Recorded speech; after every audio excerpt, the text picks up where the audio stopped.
Hello, ഞാനിവിടെ റൂബിക്ക് ഉപ്പിലിടാൻ പോവാണ്. ഇതാ റൂബിക്ക് വലിച്ചതാണ്. ഫ്രഷ് ആയിട്ടുള്ള റൂബിക്ക.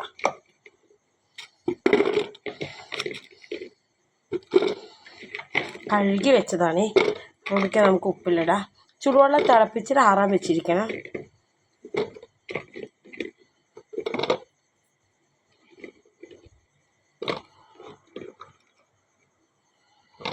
ഇനി ചീനിമുളക് ഇതാണ്ടോ, ഇത് നന്നായിട്ട് കഴുകി കുത്തിയിട്ടുണ്ട്, അല്ലെങ്കിൽ പിടിക്കില്ലല്ലോ.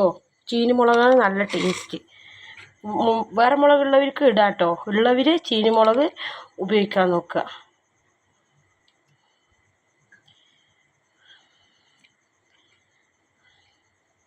ഇതിലേക്ക് തിളപ്പിച്ചാറിയ വെള്ളം ഒഴിക്കരുത്.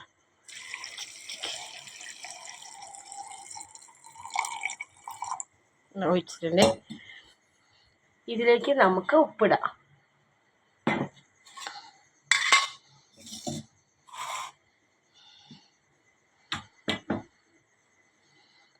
പാകത്തിന് ഉപ്പ്.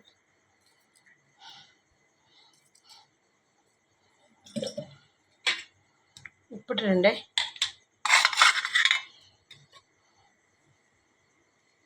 ഇത് നല്ല പുളിയല്ലേ റൂബിക്ക.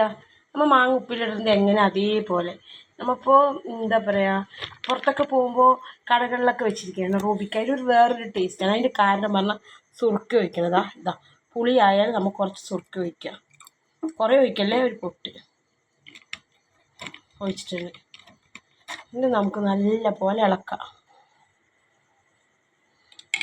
നല്ല പോലെ നമുക്ക് ഇളക്കാം. വെള്ളമൊക്കെ കൂടി പിടിക്കണ്ടേ. കണ്ട റൂബിക്ക നല്ല ഭംഗിയുണ്ട് കാണാൻ തന്നെ. ഒരേ അളവിൽ ഒരേ കളർ, ഒരുപാട് പഴുത്തിട്ടുമില്ല. പാകത്തിന് ഇടുന്നതിൻ്റെ പാകത്തിന് കിട്ടിയിട്ട് നമ്മൾ ഇളക്കിയിട്ടുണ്ടേ. അടച്ച്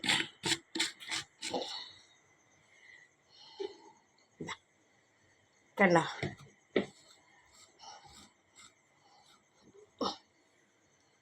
റൂബിക്ക് ഉപ്പിലിട്ടത്. എന്നാൽ ശരി, ഞാൻ അടുത്ത വീഡിയോ ആയിട്ട് വരുന്നതായിരിക്കും. അങ്ങനെ റൂബിക്ക ഉപ്പിലിട്ടത് റെഡി ആയിട്ടുണ്ട്. ബായ്.